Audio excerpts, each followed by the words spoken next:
As you can see, I bought two. The same guy was selling both of them. He gave me a deal for getting both. Now,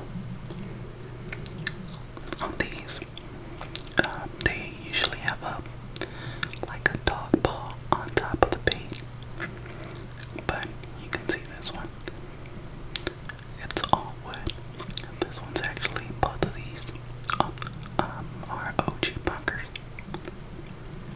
I usually like getting the OGs just because the swim. Something about the OGs that makes them swim perfect. And you can tell which ones are OG, some by the eye, and some actually have like a dolphin lip. But as long as it swims, who cares if it's OG or not? But I'm really into OG bunkers. Now, this one's one of the patterns that I got.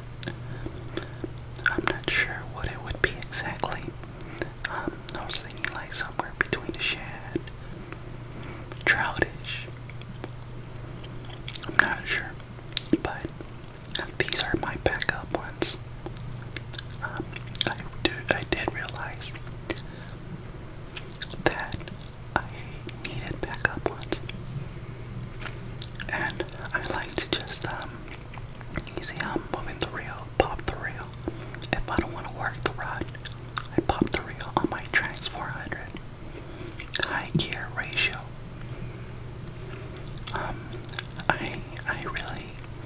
It really makes it easy to walk these things in a high gear ratio reel.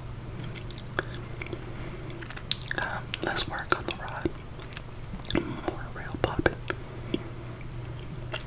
But yeah, these bunkers, I gotta give it to them. My favorite lure, I would say. And the reason why I got a backup, at the end of the video, I posted a catch I made this week. I actually got a bass, which was about 3 pounds. And I also got an 8-pounder striper on this bunker here, which I almost lost. As soon as I took out the striper, he cut it with the gill. For some reason, like, the line touched the gill and it slashed it, like, so quick. Luckily, I had the fish out of the water, but you can see the teeth marks on this bait. Not the bottom one, that's a hook rash. But the top part, the top ones are teeth marks. This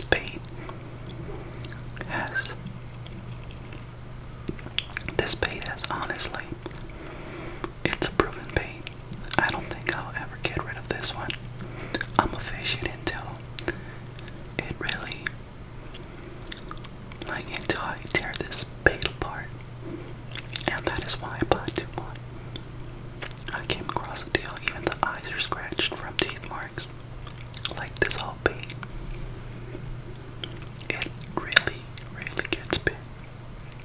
This is an 8-inch bunker.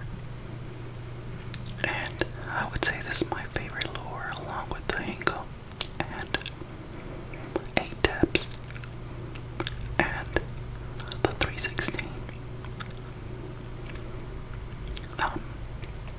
But yeah. And I'm not sure if this one would take first place. I think it actually would take first place on my list, as in right now. And honestly, I had more luck when I actually do the walking the dog, like semi-fast. I'm just twitching. Small pause, and then twitch again for a lot. Very fast. That's usually how I had Laura G's react to it. But here's the next one.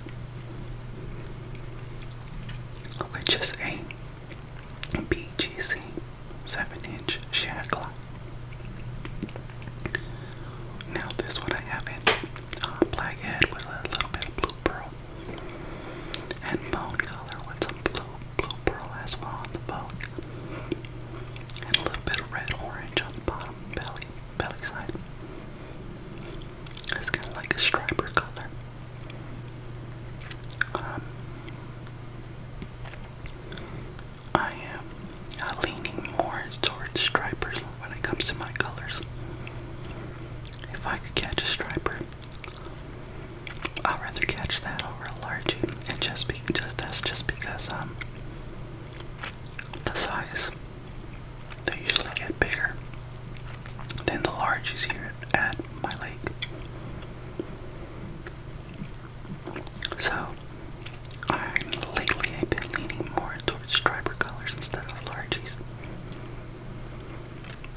And this one I do like it because you can actually, this one's kind of like the 316. The stability is very, very, very well.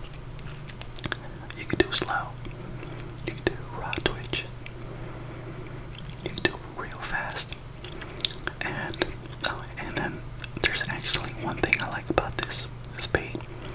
When you go real fast, it could do some fast glides, and when you let go and you give it some slack, it could actually do a whole circle and keep swimming on the same direction. I had plenty of success doing that with this bait right here. This is the reason why I got it. It's easier to do that with this bait, and once I saw that, I was sold. But here I have a depths 250 in a trout color. Now these are baits that I just recently picked up. The depths, I took it to the lake once, but I didn't catch anything on it. Along with the PGC and the 316. Lately I've just been using bunker. Like honestly, that's one lure that has been giving me luck, and I do apologize for not taking my bunker. I mean my bunker, my GoPro. The reason for it is because I had been going. I went like through two times, but I didn't catch anything. So I figured I wasn't gonna catch anything again. I'm like, you know what? I just want to get out of the house. I probably won't catch anything, but it's getting out of the house. And the day I didn't take the GoPro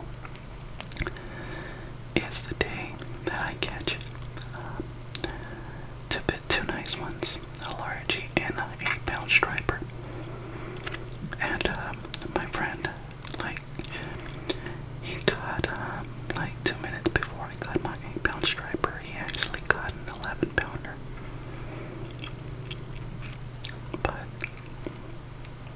But yeah, I'm gonna show you guys those stripers at the end of the video. But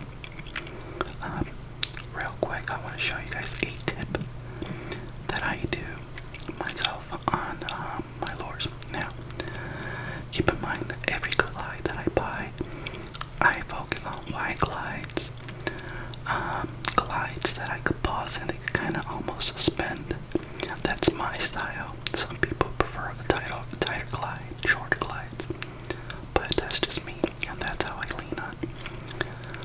And now, the next bait that I'm going to show you is actually a bait that kind of has like, it almost suspends on top. And how I tune a bait. Now, it's not really tuning a bait, it's just adding weight in order to, well, kind of semi-tune, whatever you want to call it. I just call it adding weight. Now, this is the Henko shad. I actually have shown this one in other videos. I bought this one online. I actually posted looking for a Henko shad, and then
with scissors. And I'm just, just real popping. That's it. But anyways, that's just the style I like. And keep in mind, swim bait, it's kind of like a style. Whatever you like, you do. So what I do not put the lead tape on the bellies like a lot of people do. I actually cut a strip and I added to the shanks of the hooks. That's all I do. Very simple and nothing too complicated. All I do is just add it on the shanks. If you have a gram scale, you can measure both of them at the same weight. Good.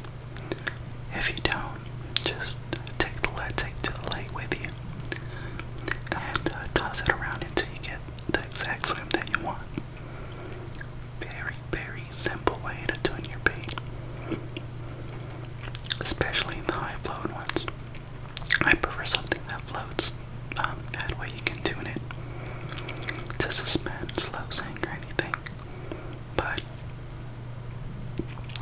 when you're tuning, keep in mind on the water temperature has a lot to do with the sink ratio on a bait.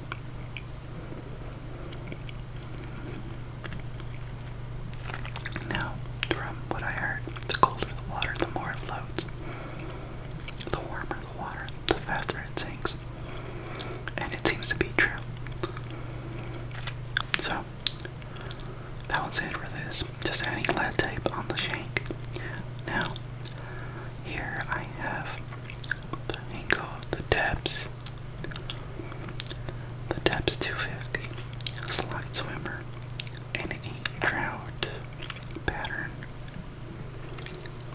Now, this one's the PGC 7-inch shad bone with a target head and a 316 trout freestyle floater, 6-inch. Now, this next one, obviously, the bunker on I'm not sure what the pattern would be, but this one might be like a shad, not too sure, but for sure a trout on this one. Either way, no matter what the color is, OG bunkers get bit. They get slaughtered, and camera doesn't really do justice, but I hope you guys enjoyed the video, and I do apologize for taking a while, but I've been semi-busy with everything. Hope you guys enjoyed it.